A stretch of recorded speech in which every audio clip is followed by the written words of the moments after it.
because in any venture, one of the biggest problems is to have money. Banks typically would not lend to VET providers because banks always prefer to lend where there's a certain capital asset where they can mortgage which could be mortgaged. We fund everything, including operating losses. The third piece we are entrusted with is the quality aspect. While it's important to build capacity, the government equally realizes that quantity without quality will ultimately be meaningless. So the second mandate, which the government-specific mandate that we have, is to set up sector skills councils.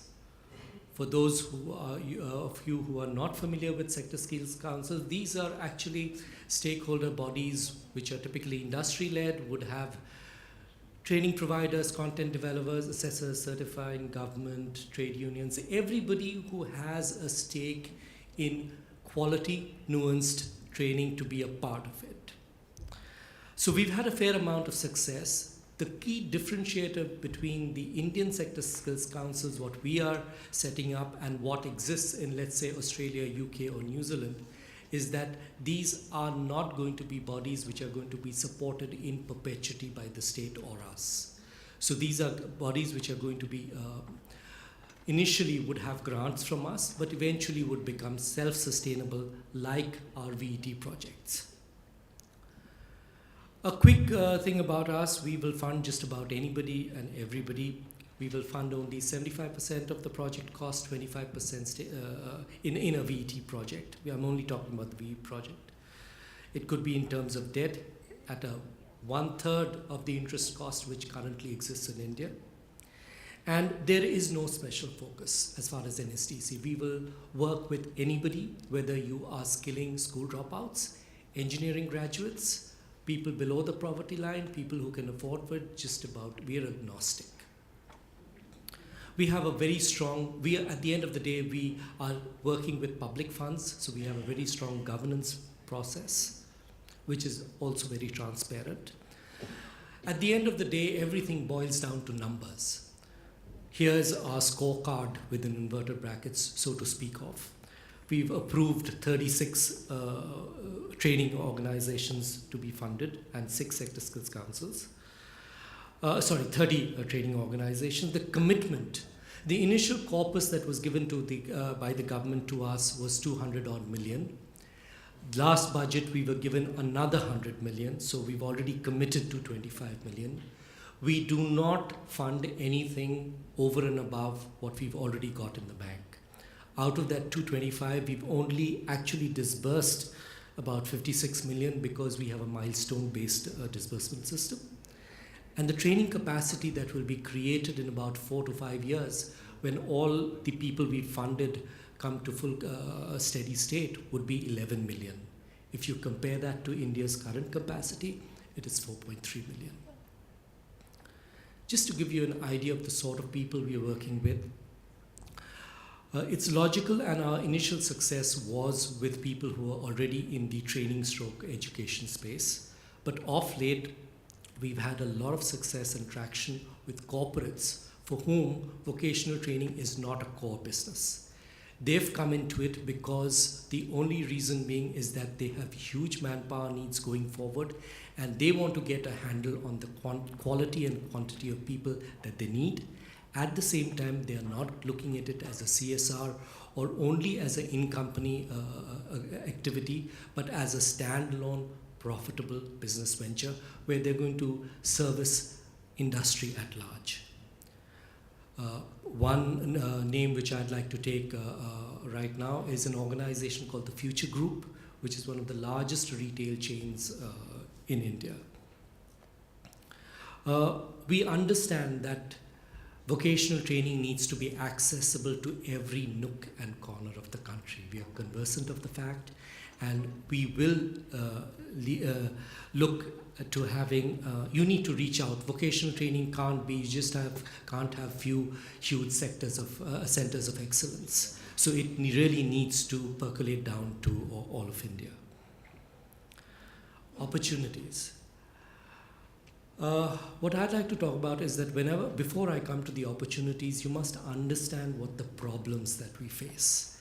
And I think if you understand our problems, that is where you will see the opportunities of what Education Australia or Skills Australia can offer. And I would also like to mention that, the engagement really needs to happen in areas or with institutions where there's a certain amount of value, there's a value proposition for both entities. So if you really look at it, you can bucket it into three silos. First, of course, I would like to put quantity as the first. We've started off our endeavor knowing fully well that the ecosystem, within inverted commas, as far as skills is concerned in India, is either at a very nascent stage or is non-existent.